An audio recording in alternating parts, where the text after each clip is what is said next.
When you do a downward transition from rising trot to walk or even to halt, do you sit for the downward transition or do you keep rising?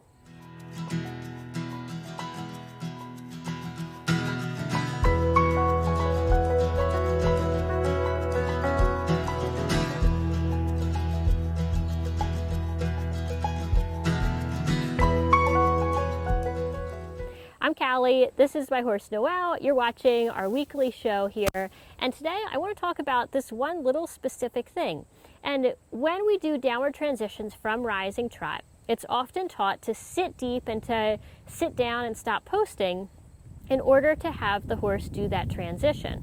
But today I'm going to suggest a different idea.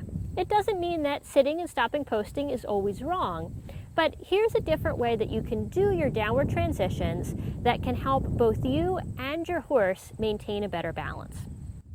What can happen if we just sit out of the rising trot is that the rider can sometimes get stiff and braced and end up bouncing around, which means that the horse has to hollow their back out to protect themselves and have a much uglier transition. Or sometimes then they even start to brace and pull on the reins and not want to stop at all.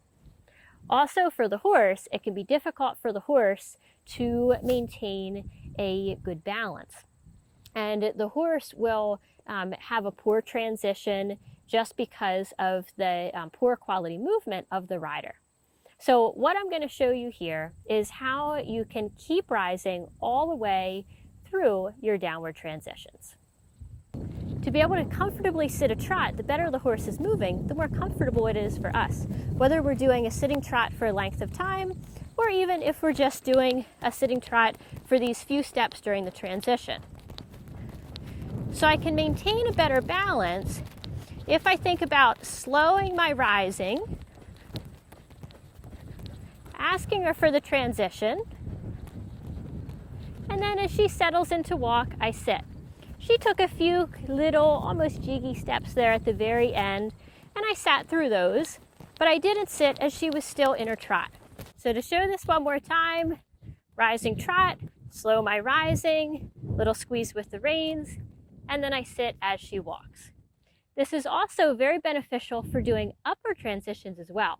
There's many times going into canter that it can be more beneficial to keep your rising trot into the canter instead of just sitting for canter and potentially causing the same result.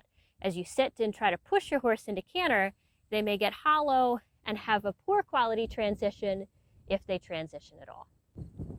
Now I'd love to hear from you. Leave a comment down below and just tell me one other part of riding that you'd love to get a tip like this. Something that maybe you've struggled with and would love to discover a different way and a new idea.